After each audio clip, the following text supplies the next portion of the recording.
Story time. I was in the military for about 20 years. And in those 20 years, the military gave me the opportunity to use a lot of weapons. Personal weapons, shipboard weapons, just weapons overall. And one thing I learned from the military is your proficiency in those weapons comes down to one thing. Because every single weapon had one weakness, and that's the operator of the weapon.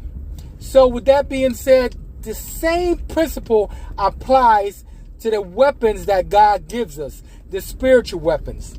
Now, those weapons have one weakness, is the operator. So it comes down to your obedience to that, to whatever God gave you, your faith, your understanding, and your usage rate of the spiritual weapons that God gives us. So understand this, the enemy oftentimes doesn't want to go against us and those weapons.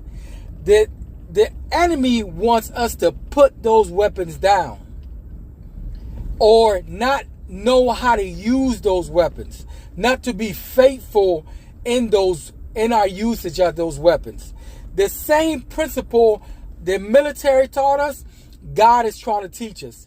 So if you don't pick up those weapons on a daily basis and use those weapons on a daily basis, you will be defeated.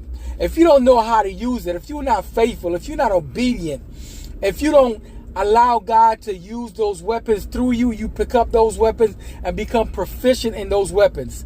Weapons like prayer, weapons like fasting, weapons like obedience.